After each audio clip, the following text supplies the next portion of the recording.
Doncs sí, Senyor, gràcies per aquest matí, Senyor, gràcies perquè podem venir a casa teva, Senyor, podem estar aquí amb els germans i et volem pregar avui en especial pel Marco, Senyor, perquè tu l'ajudis a transmetre tot el que ens vols comunicar en aquest matí, Senyor. Prego que les seves paraules vinguin de tu, que sigui un canal viu, Senyor, d'escoltar la teva veu en aquest matí, Senyor. Gràcies per persones com ell que estudien i realment pues, experimenten a través de la paraula, Senyor, tantes coses i ens les volen compartir aquest matí. Amén. Muy buenos días. Gracias, Susana, y también al grupo de alabanza por guiarnos en este tiempo de adoración. Después del día de ayer, a ver si me aguanta la voz, es un pastor muy competitivo. Así que así, ayer nos desgastamos ahí apoyando. Y también gracias por los que habéis estado orando por mí, que sabéis que con la agenda que llevo últimamente, este sermón ha sido todo un desafío. Así que gracias por los mensajes que habéis mandado y vuestras oraciones. Seguimos en nuestra serie de liderados, bueno, el core de la adoración, ¿no? ¿Cuál es el corazón, cuál es la base de nuestra relación íntima con Dios y cómo eso se proyecta en todas las áreas de nuestra vida? Y hoy continuamos en Esdras 7 y saltaremos al 8 también algunos versículos para hablar de ese liderazgo que fortalece nuestra relación con Dios. Un liderazgo que no nos aleja de Dios, sino un liderazgo que fortalece nuestra relación con Dios. Así que os invito ahí a abrir vuestras Biblias en Esdras 7 y vamos a leer el texto. Dice: durante el reinado de Artajerjes, rey de Persia, vivió un hombre llamado Esdras, hijo de Seraías, que era descendiente en línea directa de Azarías, Hilquías, Salum, Sadoc, Agitob, Amarías, Azarías, Merayot, Seraías, Uzi, Buki, Abisúa, Finés, Eleazar y Aarón, que fue el primer sacerdote. Esto es todo un desafío leerlo después de la jornada de ayer, ¿eh? Sí. Este Esdras llegó de Babilonia y era un maestro muy versado en la ley del Señor, Dios de Israel. Le había dado, que Dios le había dado a Moisés. Gozaba de la simpatía del rey y el Señor su Dios estaba con él. Con Esdras regresaron a Jerusalén algunos israelitas, entre los cuales había sacerdotes, levitas, cantores, porteros, servidores del templo. Esto sucedió en el 7º año del reinado de Artajerjes, así que Esdras llegó a Jerusalén en el mes 5º del 7º año del reinado de Artajerjes. Había salido de Babilonia el día primero del mes primero, y llegó a Jerusalén el día primero del mes 5º, porque la mano bondadosa de Dios estaba con él. Esdras se había dedicado por completo a estudiar la ley del Señor, a comprenderla y a ponerla en práctica y enseñar sus preceptos y normas a los israelitas. Y el rey Artajerjes le entregó las siguientes cartas a Esdras, que era sacerdote y maestro de los mandamientos y preceptos que el Señor le dio a Israel. Artajerjes, rey de reyes. A Esdras, sacerdote y maestro versado en la ley del Dios del cielo. Saludos. He dispuesto que todos los israelitas que quieran ir contigo a Jerusalén puedan hacerlo, incluyendo a los sacerdotes y levitas. El rey y sus 7 consejeros te mandan investigar la situación de Israel y de Judá conforme a la ley de tu Dios que se te ha confiado. Lleva el oro y la plata que el rey y sus consejeros han ofrecido voluntariamente al Dios de Israel que habita en Jerusalén. También lleva contigo toda la plata y el oro que obtengas de la provincia de Babilonia, junto con los donativos del pueblo y de los sacerdotes para el templo de su Dios en Jerusalén. Con ese dinero compra sin falta becerros, carneros y corderos con sus respectivas ofrendas y cereales y de vino para ofrecerlos en el altar del templo del Dios de ustedes en Jerusalén. Con el resto de la plata y del oro, tú y tus compañeros podrán hacer lo que les parezca mejor de acuerdo con la voluntad del Dios de ustedes. Pero deposita en el templo los utensilios sagrados que se te han entregado para rendir culto a tu Dios en Jerusalén. Cualquier otro gasto que sea necesario para el templo de tu Dios se cubrirá del tesoro real. Ahora bien, yo, el rey Artajerjes, les ordeno a todos los tesoreros que están al oeste del río Éufrates que entreguen de inmediato todo cuanto Esdras solicite. Él es sacerdote y maestro versado en la ley del Dios del cielo. Pueden darle hasta 3.300 kilos de plata, 22.000 litros de trigo, 2.200 litros de vino, 2.200 litros de aceite y toda la sal que se requiera.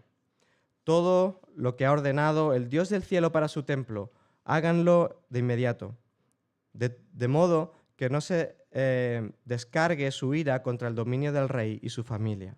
También les ordeno que exoneren de impuestos a los sacerdotes, levitas, cantores, porteros y servidores del templo de Dios. Por cuanto tú, Esdras, posees la sabiduría de Dios, serás el encargado de nombrar funcionarios y jueces para que juzguen a los habitantes de la provincia al oeste del río Éufrates, es decir, a todos los que conocen la ley de Dios. Pero a quienes no la conozcan, enséñaselas. Si alguien desobedece la ley de tu Dios y las órdenes del rey, haz que se le castigue de inmediato con la pena de muerte, el destierro, la confiscación de bienes o la cárcel.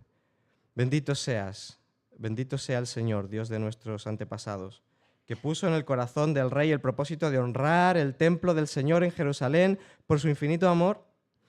Él me ha permitido recibir el favor del rey, de sus consejeros y de todos los funcionarios más importantes, y porque Dios estaba conmigo, cobré ánimo y reuní a los jefes de Israel para que me acompañaran a Jerusalén. Saltamos al 8:15. A estos jefes de familia los reuní junto al arroyo que corre hacia el río Ahava, y allí estuvimos acampados 3 días. Cuando pasé revista a todo el pueblo y los sacerdotes, no encontré ningún descendiente de Leví. Entonces mandé a llamar a Eliezer, Ariel, Semaías, Elnatán, Jarib, Elnatán, Natán, Zacarías y Mesulán, que eran jefes del pueblo, y también a Joyarib y a Elnatán, que eran maestros. Y los envié a Idó, que era el jefe de Casifia. Les encargué que les pidieran a Idó y a sus compañeros, quienes estaban al frente de Casifia, que nos proveyeran servidores para el templo de nuestro Dios. Y como Dios estaba con nosotros, nos enviaron a un israelita muy capacitado llamado Serebías, hijo de Mahli, descendiente de Leví. Con él vinieron sus hijos y sus hermanos, 18 personas en total. También enviaron a Hasabías y a Isaías, descendientes de Merari, junto con sus hijos y hermanos, 20 personas en total. Además del grupo que David y sus oficiales habían asignado para que ayudaran a los levitas, nos enviaron 220 servidores, los cuales fueron registrados por su nombre. Luego, estando cerca del río Ahava, proclamé un ayuno para que nos humilláramos ante nuestro Dios y le pidiéramos que nos acompañara durante el camino, a nosotros, a nuestros hijos y a nuestras posesiones. En realidad sentí vergüenza de pedirle al rey que nos enviara un pelotón de caballería para que nos protegiera de los enemigos, ya que le habíamos dicho al rey que la mano de Dios protege a todos los que confían en él, pero que Dios descarga su poder y su ira contra quienes lo abandonan. Así que ayunamos y oramos a nuestro Dios pidiéndole protección y él nos escuchó. Hasta aquí la palabra del Señor. Estamos en el libro de Esdras y hasta ahora nuestro personaje no ha aparecido. No sé si habéis reparado en esto, pero llevamos 6 capítulos y Esdras no ha aparecido nada más que en el título del libro. En los primeros 6 capítulos se nos narra la historia del primer grupo de exiliados que volvieron de Babilonia a Jerusalén bajo el liderazgo de Zorobabel. Y es donde nos hemos centrado hasta ahora. Y ahora, entre el capítulo 6 y el capítulo 7, han pasado 60 años, más o menos. Si el primer grupo de exiliados que volvieron con Zorobabel se centran en la restauración del templo, por lo tanto en la adoración y en la relación con Dios, el segundo grupo de exiliados que vuelve con Esdras se centrará en la restauración de la ley, o lo que es lo mismo, de la palabra de Dios. Y por lo tanto, en la santidad, que tiene que ver con vivir para Dios dentro del marco que nos hace bien y donde encontramos propósitos sólidos y sentido a nuestra vida que se proyectan mucho más allá del presente. y la guía para vivir esa vida que Dios quiere que vivamos, la encontramos en la palabra de Dios, en la Biblia, en la manera en que Dios se ha revelado. Y Esdras es un líder que conoce a fondo la palabra de Dios y su cometido es ayudar al pueblo a volver a ella y a vivirla en su día a día. ¿Hacia dónde debe apuntar el liderazgo cristiano?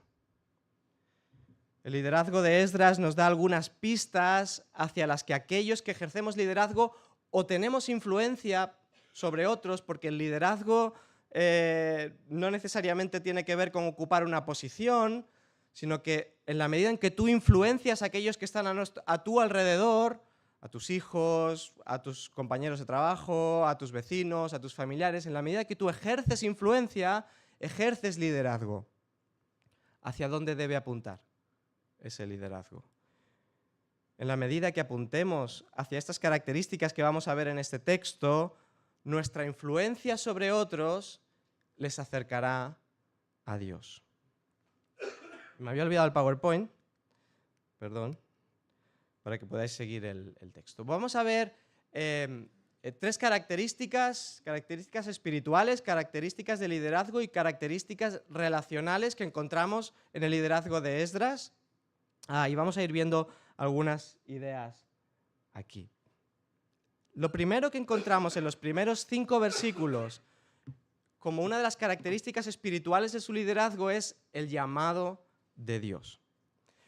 Y aunque a nosotros nos pueda parecer tedioso leer esta lista de nombres, y más si estás cansado, ¿no? Y no son nombres comunes en nuestra cultura, era esencial para la cultura judía y para un judío en aquel momento escuchar estos nombres.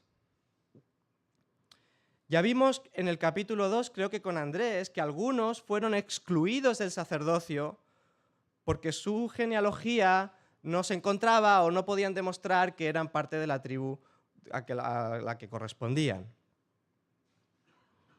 Pero esta genealogía, estos versículos donde nos habla de la genealogía de Esdras, autoriza a Esdras a desempeñar la labor que tiene por delante. Su linaje se remonta directamente hasta Aarón. Dios llamó a una de las tribus de Israel a su servicio para guiar al pueblo a la relación con Dios y para cuidar que eso se hiciera bien. Y no voy a entrar en cada nombre que se menciona en estos 5 versículos, pero es importante darnos cuenta de un detalle. Todos y cada uno de los nombres que aparecen en esos versículos son antepasados de Esdras con aportaciones significativas al liderazgo espiritual del pueblo. Todos. Dejadme mencionar solo uno, un tastet de esos nombres, ¿vale? Hilcías. Hilcías fue el sacerdote que según Segundo de Reyes 22 descubrió el libro de la ley por tantos años perdido que sirvió al rey Josías para iniciar las reformas espirituales y morales que devolvieron al pueblo otra vez a la relación con Dios. Y ahora, Esdras, igual que su antepasado, mostrando conocimiento, amor y respeto por las Escrituras, liderará al pueblo en una nueva reforma moral y espiritual. Claro, hoy no estamos ante ese modelo de ejercicio de liderazgo espiritual. Si en el Antiguo Testamento los ministerios se repartían por derecho familiar, dejadme simplificarlo de esta manera, a partir de Jesús vemos que los dones, que las capacidades, que los ministerios, los espacios de liderazgo en la Iglesia se desprenden del llamado del Espíritu Santo y de las capacidades que el Espíritu Santo da a los discípulos de Jesús. Pedro nos recuerda que todos los discípulos de Jesús somos real sacerdocio. Y por lo tanto todos somos llamados a servir a Dios, todos somos llamados a servir a los demás y a liderar en diferente grado de responsabilidad o de influencia sobre otros. ¿Te has planteado a dónde te llama Dios a ti? no hay ningún discípulo a través del cual Dios no tenga un propósito. La segunda característica es que Esdras, la segunda característica espiritual es que Esdras era un buzo y una vaca. Ahí la veis, la vaca. ¿Vale? Tenemos en el versículo 6 y versículo 10, dice que este Esdras llegó a Babilonia, era maestro muy versado en la ley del Señor, Dios de Israel, la que le había dado a Moisés. Y en el versículo 10 dice, Esdras se había dedicado por completo a estudiar la ley del Señor, a ponerla en práctica y enseñar sus preceptos y sus normas a los israelitas. Esdras ejerce un liderazgo que se sumerge en la palabra de Dios y que rumía la palabra de Dios. Y esta idea de la vaca, sabéis que la vaca, es un poco asqueroso esto, la vaca coge la comida, la devuelve a la boca, la vuelve a masticar, se la vuelve a tragar, la vuelve a traer. Esdras es alguien así, que está con la palabra de Dios constantemente meditando en ella, buceando en ella.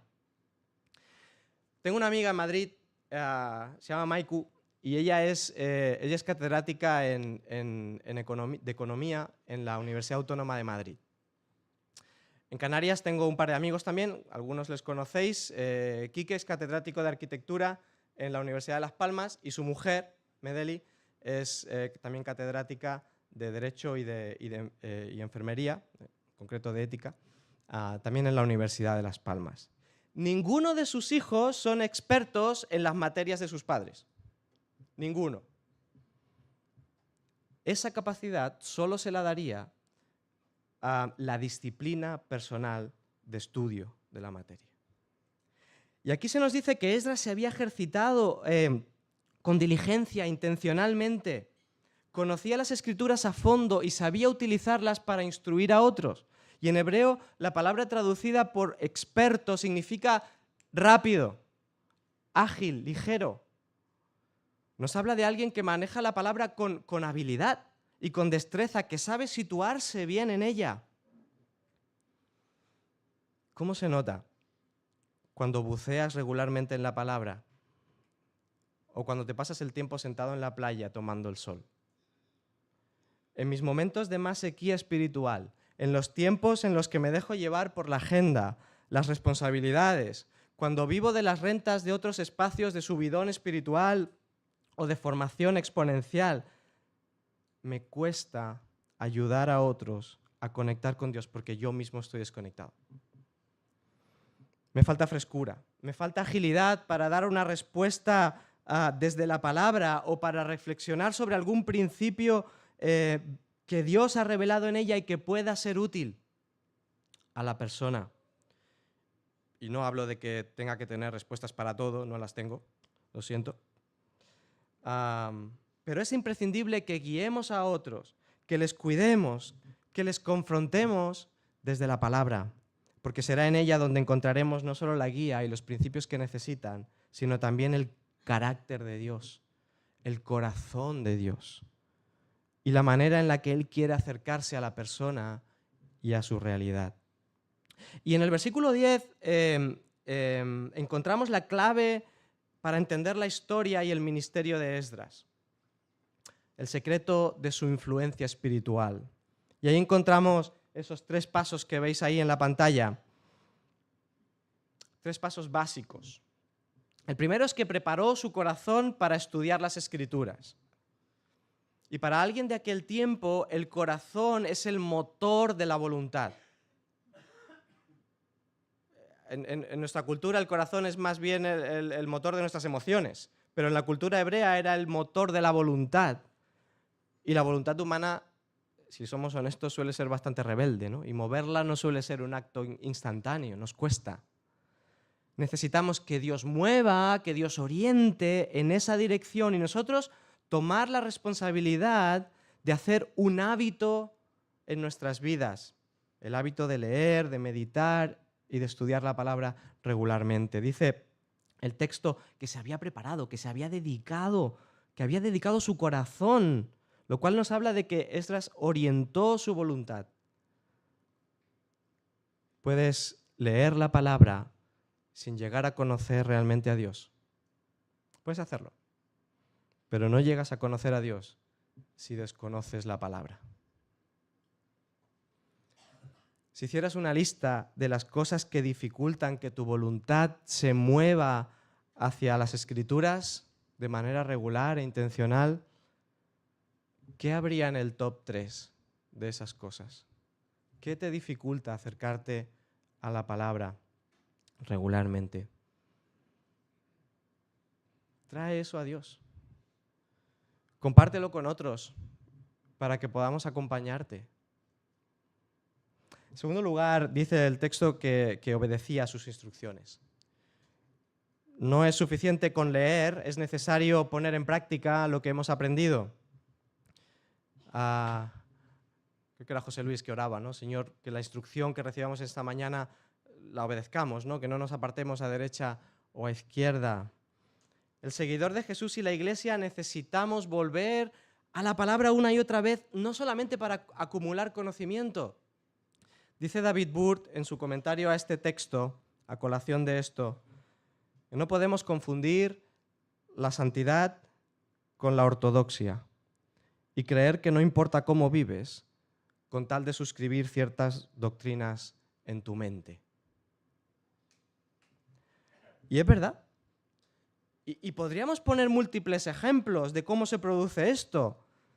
A veces, por ejemplo, encontramos líderes tan inmersos en la importancia de la doctrina que su praxis, su vida de y su liderazgo revelan alejamiento del corazón de Dios.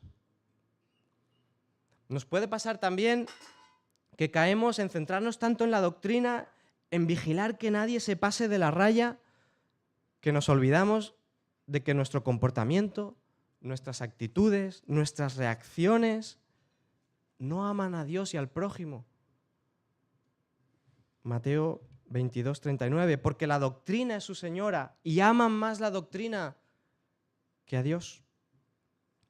Puede pasar también que cuando lideramos o ejercemos nuestra influencia sobre otros, no nos centramos en lo verdadero, en lo justo, en lo honorable, en lo bueno.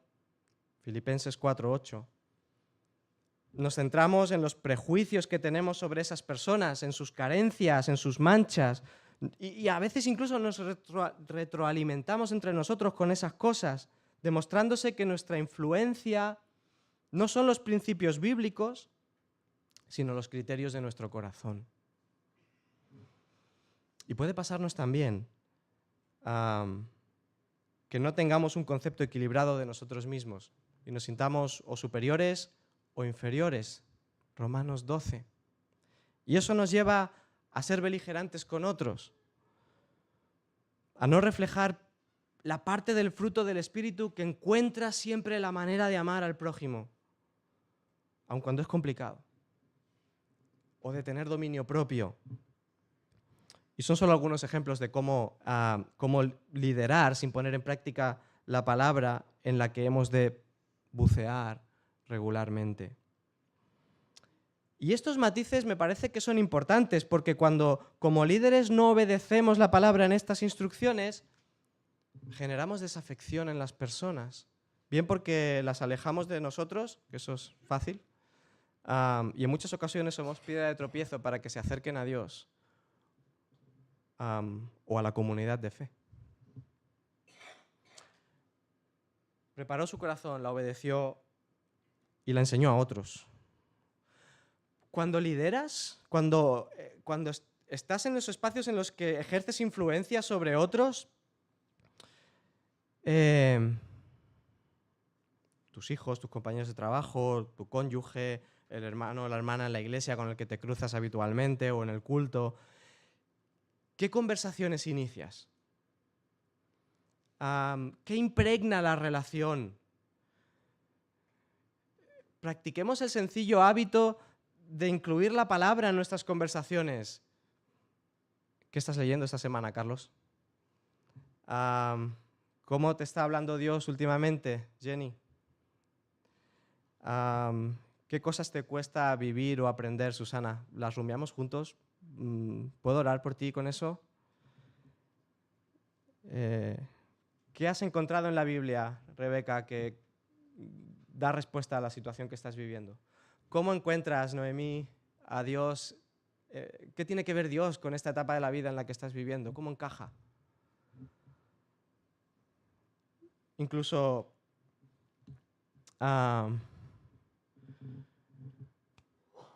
es importante pensar en poner el foco también en cómo vivimos la palabra de Dios, no solo cómo la incluimos en nuestras conversaciones, porque enseñar no incluye solamente el ejercicio de explicar, sino también de ejemplificar.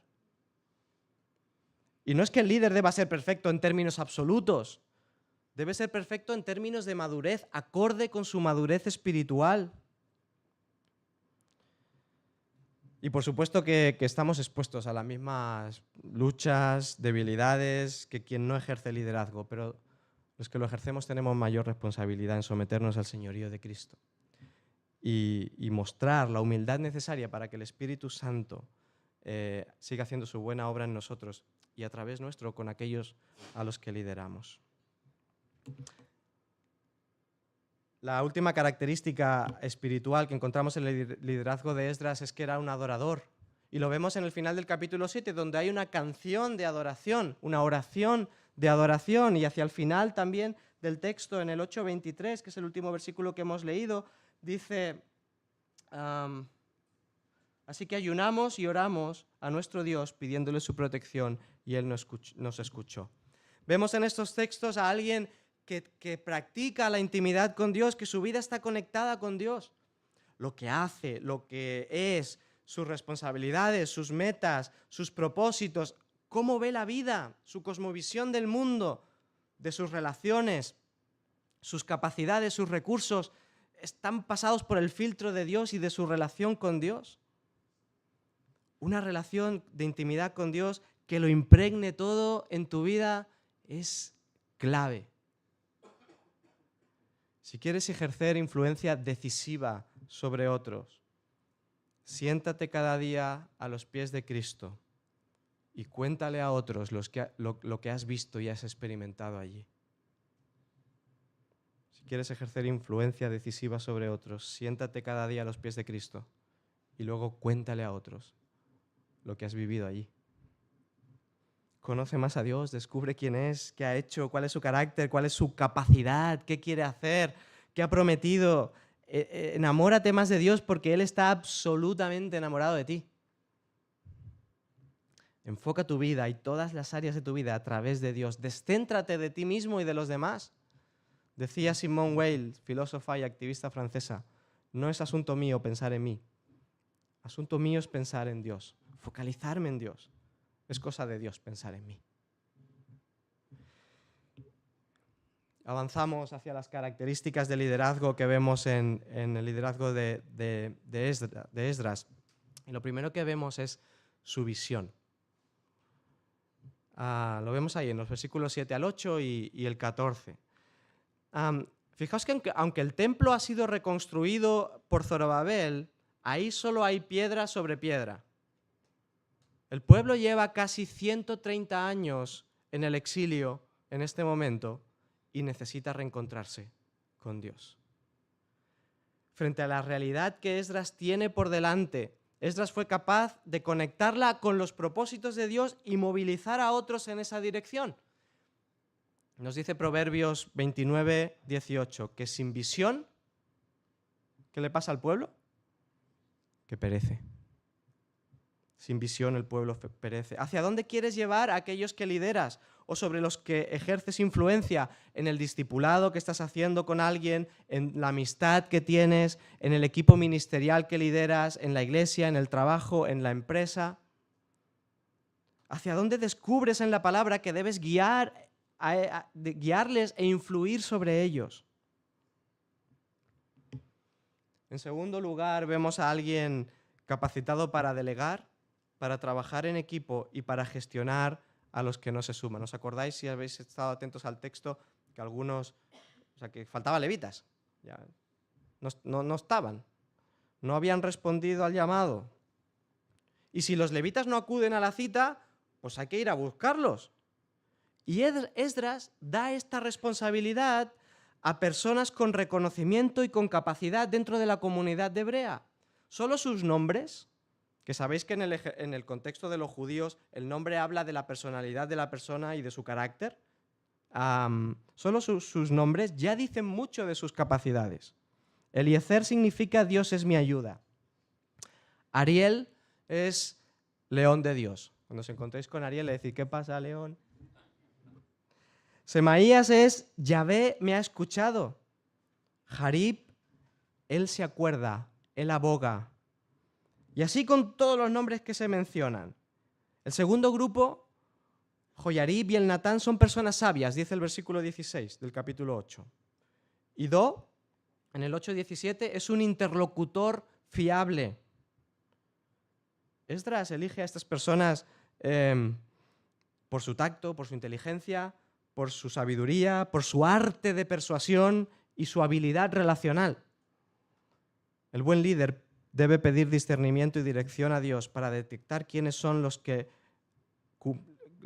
cumplirán con la tarea con mayor eficacia. Y en ese sentido, un buen liderazgo genera espacios. Ofrece oportunidades incluso a riesgo de equivocarse, no pasa nada. Capacita, acompaña en el proceso. No os preocupéis si veis a alguien sirviendo y no lo veis claro.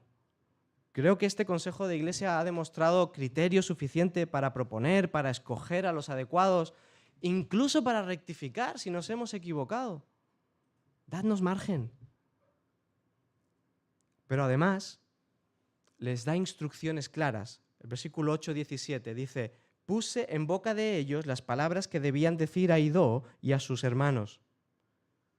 Cada uno sabe lo que tiene que hacer. Y a partir de ahí les da espacio para que desde sus capacidades, desde sus dones, desde quiénes son, desde la personalidad que Dios les ha dado, lideren, influyan, trabajen. Tienen clara la visión, tienen clara la misión, les deja espacio para que la desarrollen. Hemos de tomar conciencia de cuáles son las necesidades de la obra de Dios. Y aquí Esdras toma conciencia y se da cuenta que la ausencia de levitas es un problema muy grave. Esdras tiene abundantes recursos materiales, pero sin el personal adecuado no tiene sentido emprender la misión. ¿Cómo ayudar a otros a vivir la palabra de Dios si no hay quien la enseñe, si no hay quien la explique, si no hay quien acompañe en su cumplimiento? Sin los levitas el viaje es una pérdida de tiempo. El líder tiene que entender bien la situación para poder comprender, para poder resolver y para poder ayudar a otros a sumarse y a involucrarse. Con comprensión. La ausencia de levitas era comprensible. Los levitas exiliados tenían que afrontar una situación difícil y costosa. Desarraigarse del exilio y establecerse de nuevo en la tierra prometida. Es como si yo le digo a mis bisnietos que se vuelvan a un pueblecito de Córdoba porque tienen que seguir sus vidas allí.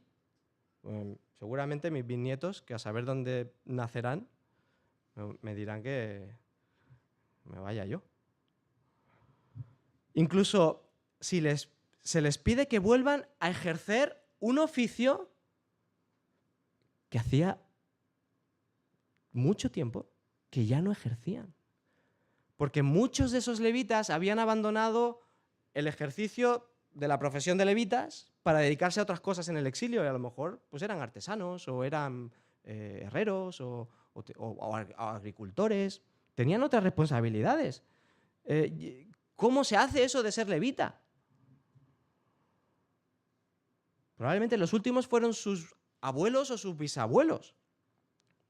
Era más fácil, más cómodo, más conveniente quedarse en casa y dejar que otros asumieran la responsabilidad. Pero todos ellos necesitaban un propósito para entender que eran llamados a desarrollar la misión. Entender por qué, para qué y cuál era la importancia y el impacto que su ministerio tendría. Y Esdras lo ha detectado y tiene la capacidad de reconducirles para llevárselos a Jerusalén e involucrarles. Y a partir de ahí es importante que los que tenían que servir respondieran con responsabilidad. porque no toda la carga es del liderazgo, ¿verdad? Déjate impregnar por la visión de Dios. Déjate impregnar de lo que Dios quiere hacer a través de ti y en ti. Dios va a mover a otros si tú no aceptas, pero como decía Nacor en su sermón, ¿te vas a perder la aventura de ver a Dios obrar a tu alrededor y a través de ti? ¿Renunciarás a ese privilegio? ¿Te perderás? ¿Te lo vas a perder? O quizás no buscará otro, pero te preguntará ¿por qué no fuiste un siervo fiel? ¿Por qué guardaste tus dones? ¿Por qué te quedaste en casa? ¿Por qué no fuiste parte de lo que Él quería hacer a través de ti? Hay cosas increíbles que te vas a perder. Aquí también vemos el trabajo en equipo. El proyecto no dependía solo de Esdras, debía haber consenso entre todos los responsables, pero es que además es necesario porque además el equipo se complementa, se ayudan entre sí, ¿no? El trabajo en equipos es una expresión natural de la prioridad bíblica del liderazgo plural. Y para ello cada uno de los líderes debe estar dispuesto o dispuesta a participar de relaciones interdependientes, que no es fácil, pero donde Dios hace cosas muy chulas también.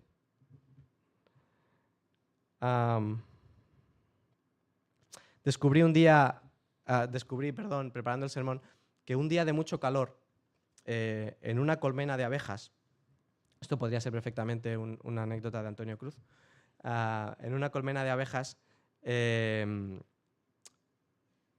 un día de mucho calor, la mitad de las abejas se quedan dentro de la colmena agitando las alas, mientras que la otra mitad sale a recolectar el polen y el néctar.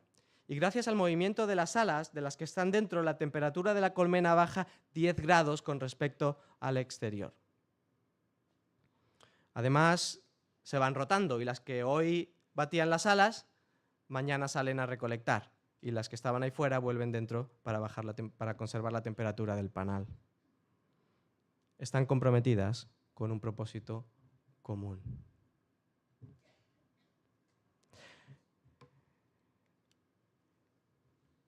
Y vemos también que el liderazgo de Esdras gestiona los recursos. Lo vemos del 15 al 21 en el capítulo 7. Dios proveyó todos los recursos necesarios para cumplir los propósitos y para desarrollar la misión que este grupo de exiliados tenía al volver a Jerusalén. El rey Artajerjes dispuso 3 fuentes fundamentales de ingresos para sufragar todos los gastos: la tesorería imperial, las tesorerías provinciales, versículo 21, y las ofrendas del pueblo judío. Podríamos hablar mucho aquí y no me voy a detener porque hay un matiz que me ha encantado del texto. Un detalle muy importante en relación a la gestión de los recursos que marca el carácter del liderazgo. Versículo 18. La nota dominante no es la restricción o la tacañería, sino la libertad y la generosidad. ¿Qué dice el texto? Con lo que quede, sed generosos de acuerdo con lo que Dios espera de vosotros. A la hora de pastorear, a la hora de liderar, a la hora de gestionar a las personas y los recursos que Dios ha puesto bajo nuestra administración, la nota predominante es la generosidad. De aquí Moisés podría hablarnos mucho de esto. La generosidad está íntimamente relacionada con la gracia.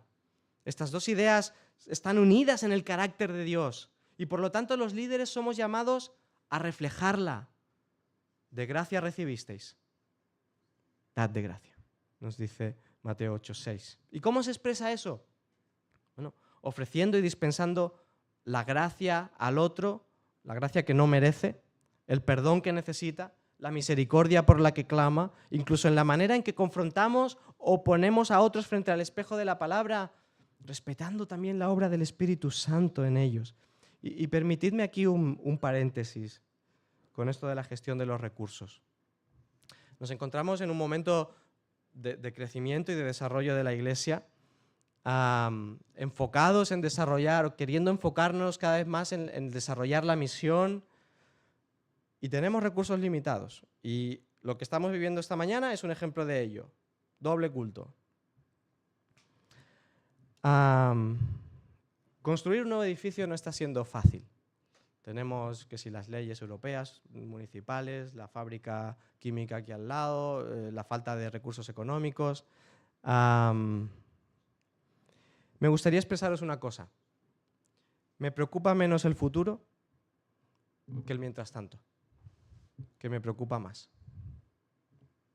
Porque nos tocará administrar lo que tenemos y hacerlo con sosiego, con alegría y con generosidad. Sin despistarnos de las cosas esenciales en las que debemos ocuparnos, tengamos o no tengamos un edificio nuevo.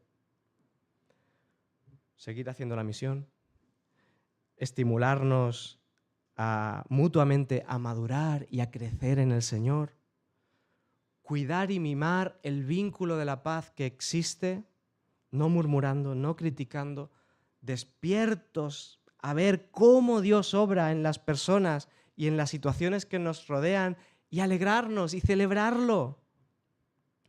¿Qué cosas nos perdemos porque no nos gusta esta o aquella decisión del liderazgo? ¿Qué cosas de la obra de Dios nos perdemos porque estamos incómodos por doblar el culto el domingo? Tenemos una responsabilidad, mientras Dios no nos provea un espacio mejor, de ser responsables en ocuparnos en lo esencial. Ser discípulos, ser comunidad y hacer la misión. Y finalmente, capacidades relacionales. Y solo voy a mencionar una, por amor al tiempo y a vosotros. Dice el 7.15 que Esdras, vamos a leerlo, 7.15, dice: lleva el oro y la plata que el rey y sus consejeros han ofrecido voluntariamente al Dios de Israel que habita en Jerusalén. Y que habite en Jerusalén y el pueblo no esté en Jerusalén significa que el pueblo está en el exilio, son exiliados. Esdras va a ministrar a exiliados. Esa es su realidad, los desterrados. Y se implica en el proceso de reconciliarles con Dios, de devolverles a la relación con Dios y de restaurar eso que se ha roto. Esdras reconoce la necesidad de que el pueblo necesita reencontrarse con Dios y se arremanga. Esdras se da cuenta de la vulnerabilidad de un pueblo que ha pasado 130 años en el exilio y que el propósito de Dios para sus vidas no es ese. Aún Dios no se ha olvidado de ellos ni de sus promesas. Y la base de su liderazgo es enseñarle la palabra, lo cual es clave para que reconecten con Dios, recuperen la relación y ayudarles a profundizar en esa palabra para que crezcan, para que maduren, para que sean autónomos, entendiendo que autonomía espiritual no es simplemente independencia, sino libertad interior que se vive en responsabilidad ante Dios y ante los demás. Y Esdras se implica de manera genuina, acompañando al pueblo para hacerles conscientes de cuál es su vocación, su llamado y su responsabilidad. Necesitamos líderes sensibles a la realidad de las personas que están a nuestro alrededor, que no miren de lejos o con indiferencia su situación como si no fuera con ellos. Dios nos llama a involucrarnos con Él en lo que quiere hacer en la vida de las personas, no solo reconociendo la realidad. Es fácil afirmar: a este le falta esto o aquello, esta es una inmadura, aquel necesita tal cosa, o esa familia carece de esto o aquello. Hay que pasar a la implicación personal en esa realidad, involucrarnos en ayudarlas a encontrar a Dios en medio de su situación, acompañándoles en el camino que les acerque a Dios, que facilite herramientas desde la palabra, desde la oración, desde tu propia experiencia con Dios, para que cada persona sea autónoma y responsable en su relación con Dios. El líder cristiano debe ser testigo de la ternura de Dios, invitando a las personas a descubrir que Él está presente en sus heridas, en sus luchas, en sus carencias, en sus rebeldías, y que al estar presente les provee la capacidad para afrontar esas situaciones, para sanar, para reconstruir. Y ya termino. Cuando tu liderazgo se mueve en estos términos, cuando el liderazgo que te influye se mueve en estos términos, ¿cómo respondes a la realidad de Dios? ¿Te acerca? ¿Apenas te influye? ¿Te es indiferente? ¿Cómo dejas que Dios te mueva y obre a través de ti con aquellos que lideras? Y el liderazgo de Esdras no fue perfecto. Según qué comentaristas leas, descubrirás algunas sombras en su liderazgo. Solo estoy extrayendo algunos principios bíblicos de su liderazgo a través de su relación con Dios y de la palabra como fundamento. El fundamento de su liderazgo era la palabra. Pero podemos encontrar un líder perfecto, que es la palabra encarnada, Jesús. A él sí le puedes mirar como un modelo a seguir y a imitar. Su liderazgo es servicial. El nuestro a veces está influenciado por deseos de notoriedad, autocomplacencia, poder, ego. Su liderazgo impacta, influye de manera profunda y duradera. Nos tocará reconocer, como Juan el Bautista, es necesario, Jesús, que tú crezcas en nuestra vida y que yo mengüe.